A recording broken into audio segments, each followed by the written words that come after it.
If you live in a studio apartment or small space of any kind, then you know that figuring out your furniture arrangement can feel dire. Like, here's my tiny empty box of an apartment. It's a puzzle that doesn't give you any hints or cheat codes, and you just kind of stumble through and say, I guess my couch should go here? Is this okay?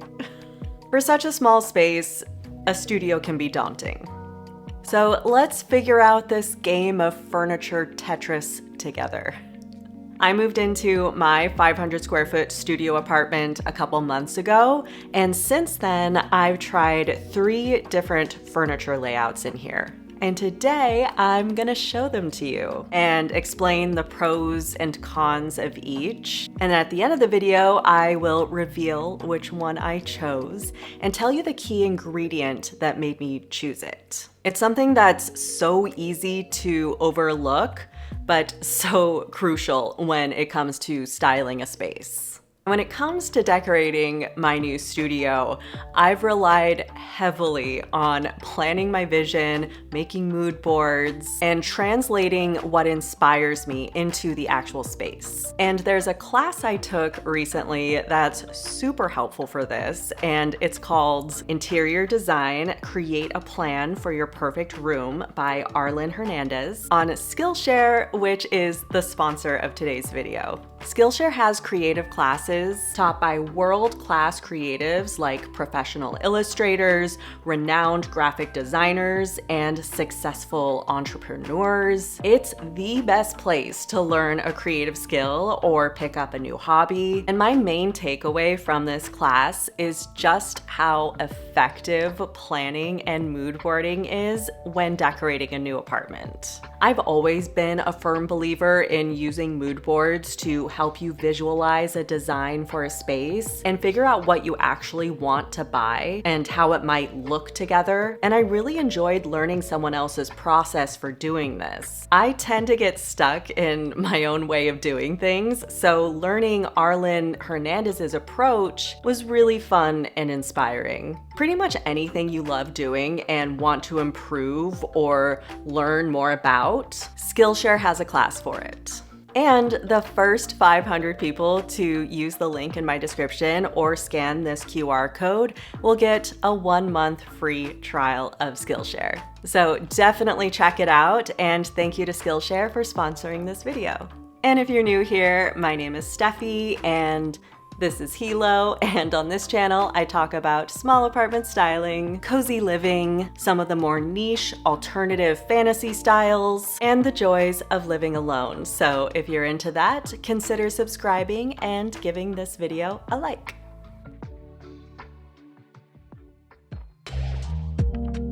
Now let's get into the 3 furniture layouts I tried in my studio. And this first layout, a lot of you have already seen if you watched this video, which I did a couple weeks after moving in. But since then, my new sofa arrived and I got this new desk. So you're about to see this first layout with these new additions. And this layout is what I've called the couch divider layout, where the couch acts as a divider between the living room and the bedroom area. And I love this layout. It's the same one I had in my old studio, and it's such a great configuration if you want a nice, open, yet subtly divided studio. And see how much better my new couch looks in this space, by the way. It's the Sloan sofa and ottoman from Interior Define, and oh my goodness, I love them so much. It's the exact soothing yet moody green I wanted, and the ottoman creates the experience of a sectional, but with the flexibility of being able to move it around. It's like a perfect sectional hack for a small space. And then my new desk is another upgrade for this new studio. My former desk was just dwarfed by this wall and would have been dwarfed in the second layout too. Plus, I've been yearning for a larger desk that doesn't feel so cramped when I'm sitting at it. And this new West Elm desk just feels like a palace compared to the old one. I can't tell you how good it feels to sit at this desk and not only have more desktop space, but also tons more storage. This is such a quality of life upgrade. So when it comes to this first layout, here are the pros. Like I said, it feels nice and open and inviting. When I walk into a room, I like the furniture to be facing me, welcoming me into the space. Like, see how the bed and couch are both facing forward and neither of them are turning their back to you? They're welcoming you in with open arms. This helps to create that elusive sense of flow we all want from a room and is especially difficult to achieve in a studio. Having two key pieces, the bed and the couch, facing you upon entering just makes things flow nicely. It feels like a complete picture this way without disruptions. And at the same time, there's the sense of separation that we all want in our studios, which is usually something we have to create for ourselves because most studios are just empty squares that don't come with any built-in separation. And I personally like the subtle separation the sofa creates here. This is a great studio layout option for you if you don't want to close up your space with physical dividers, and you instead want to embrace the openness of studio living while still creating separate zones. And it's the couch alone that does that here. Overall, this layout just makes me feel good. Part of it is nostalgia for my old studio, which holds such a dear place in my heart. And part of it is just that intangible sense of flow and welcoming vibes. Now, that being said, there are some cons with this layout. The main one being the shadow problem. Having the furniture facing you when you walk in is great for making it feel welcoming, but in this particular studio, which is north-facing and doesn't get a lot of direct natural light, this means a lot of silhouettes. Everything is backlit, especially the beautiful couch. You can barely see what shade of green this actually is because it's so dark. And I want to see this pretty green. I don't want it to be enveloped in shadow. And then another con is the living room area in this layout is pretty cramped. My coffee table that I had in my last apartment, which I will say is pretty large, won't fit here. I mean, it could technically fit, but it would be pretty obtrusive and difficult to maneuver around. So I'd have to sacrifice that for this layout. And coffee table aside, the cramped feeling of the living room area in this layout just is not ideal. And then the other con with this layout is very important to me because I am a television junkie and it is a central part of my life. And that con is the fact that the light that does come into this studio hits directly on the TV and makes it so I can't see the screen.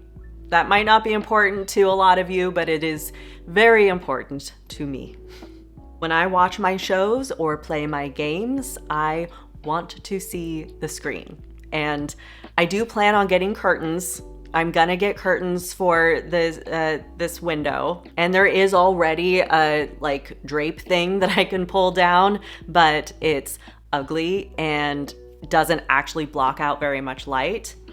But either way, I don't want to have to close the curtains every time I watch TV or play video games because frankly, that is a huge chunk of my day. Not gonna lie. Now let me show you layout number 2. And I really love this layout as well. It pretty much eliminates the dark silhouette problem the first layout has, because see how everything is lit from the front or the side instead of from behind? This just feels good, you know, being able to actually see everything. Go figure. And with this layout, I get to have my coffee table back. That's a pretty big deal to me, being able to have my Death Note manga-centered styling arrangement back. If I can't stare at a stack of Death Note books while waiting for the loading screen of whatever game I'm playing to finish up, then is my styling really complete?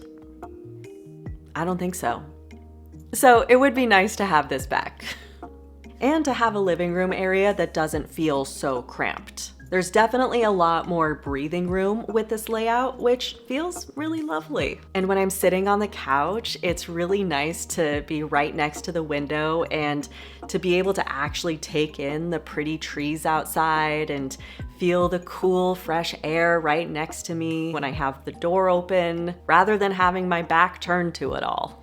And speaking of having one's back turned, this leads me to one of the cons of this layout. The bed's back is turned to me when I walk into the room, which is not ideal. Like I said earlier, I like the furniture in a room to face me and welcome me into the space. But in this layout, the bed is facing away, and it kind of is an afterthought that you have to turn around to witness. And this does make the overall picture of the space feel a bit more disjointed than the first layout. Like, does the bed in this position disrupt the big picture composition of the room too much? Maybe. I don't know. Now, I will say, with this studio in particular, this doesn't bother me as much as it would in other situations. When it comes to creating a sense of separation in a studio, it's actually kind of nice for the bed to have its own little area. It's almost like a little bed nook over here, which of course is inherently peak coziness. And then having the bed against this wallpaper, I mean, gorgeous. The TV didn't quite do this wallpaper justice the way the bed does. And on top of that, I don't have to worry about the light glare on the TV screen with this layout. But there is one con when it comes to the TV situation in this layout. And it's the fact that someone, when this building was being built, decided to put an ugly outlet right in the middle of the effing wall here. Which in the first layout was easily covered by this mirror, but in this case, it's a dumb eyesore above the TV. And I get it, I know what the thought process was here. Whoever did this took it upon themselves to decide that whoever lives here surely wants to mount their TV on this specific wall in this specific place. So they unilaterally decided that's what's gonna happen. Very presumptuous to assume where I want to put my TV. Okay, rant aside, this is actually very easily fixable. I'll just cover it with pretty artwork, probably these 3 above the TV. And I realize I could just mount my TV and let them win, but I don't want to. I want pretty artwork. I already have limited wall space as it is in this studio. I am not gonna let precious wall space be taken up by a television. It's the principle of the thing, okay? Overall, the cons for this layout are pretty minimal. And I'd say this layout flows just as well as the first, just differently. It's just a differently paced current of flow. Now let's get into the third and final layout option, which is basically just layout number 2, but with the bed rotated into this position. And you know what? I love this too. Mainly because in this configuration, the bed's back isn't turned to me. It no longer feels like an afterthought, and it doesn't feel like a disruption to the space. You know, it's no longer jutting out from the abyss of my blind spot. And since this is just about the same layout as the second one, minus the bed positioning, the same pros and cons pretty much apply here, except for anything having to do with the bed placement. So light is still a major pro here, as nothing is backlit like it is in the first layout. The bed is now lit from the side instead of the front though, but still she's well lit. But a con here is the bed doesn't have the stunning framing of the wallpaper. The wallpaper is still obviously very much there and part of the bedroom area, but there's just something about having the headboard against the wallpaper. It's just so grand and dramatic, and I just love the composition. So did the Seattle Times, by the way. But that was a couple apartments ago, and every apartment has its own set of needs. I will say though, now the wallpaper statement wall feels a little untethered. It's no longer anchored by a bed or a TV, so does that bother me? I'm not sure. Aside from that, when I walk into this layout, it feels really good. Like, I do kind of get the sparkly feeling in my chest when I walk into this layout, just because of how everything is playing off of each other in the big picture of the space.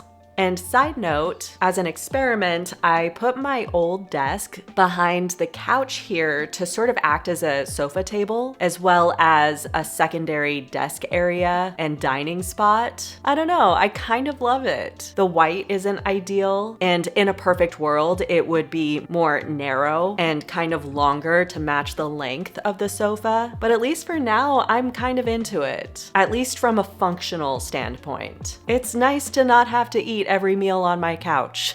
Now I can eat every meal behind my couch and still be able to face the TV, which is of utmost importance, of course. Anyway, overall, this layout just kind of marries the best of both worlds from the first two layouts. The light hits this arrangement beautifully, no silhouettes. The overall flow feels great, no cold shoulders from any piece of furniture, and it just looks pretty all together as a cohesive composition. So, which layout did I choose?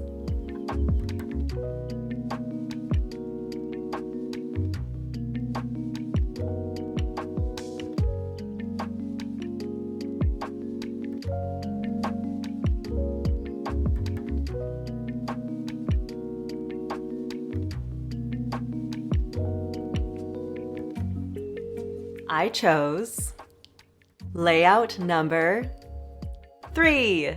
And here's the main reason why. This is the key ingredient that I mentioned at the beginning of this video that massively tipped the scales in favor of layout number 3. And you may have already guessed it. It's light. Light was everything when it came to choosing this layout. Light prevailed over darkness. And yes, this would have applied to layout number 2 as well, but when you factor in just the overall composition and flow of this arrangement, it won out. And then with layout number 1, good lighting is what it lacked. I didn't want this studio to dwell in the shadows, which I know as a lover of dark, moody styling, this may come as a surprise, but just because I'm a creature of darkness doesn't mean I want everything literally in shadow. I want my dark style to be well lit.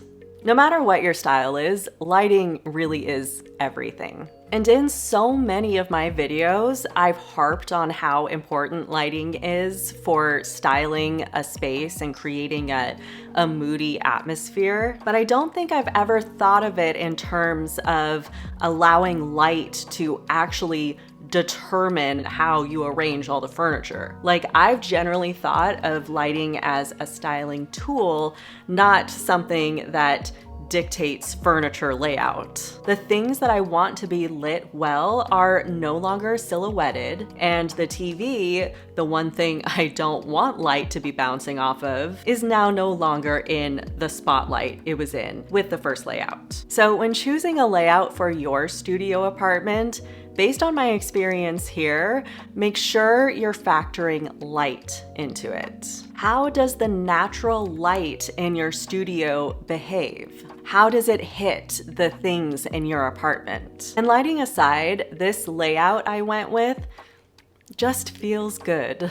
But let me know in the comments, which layout would you have chosen? But keep in mind, this studio is not done yet. Now that I've chosen a layout, I can hang my wall art, which I was waiting to do until I actually settled on a furniture arrangement. I want to get new bedding. Like I said earlier, I want to get curtains. I also want to replace my Edison bulb lamp, which I've had since my old studio days. I'm really just ready to not have an aggressive number of Edison bulbs all in one place. And then there's just the general styling details that I want to, weave throughout the space. So this is not done. And of course, I will take you along with me as I continue to decorate. But this is a big milestone, choosing an actual layout. Now I feel like I can actually get the styling ball rolling. If you want to catch up on what I've done in here so far, then check out this playlist. It starts with an empty apartment tour of this studio and then just takes you through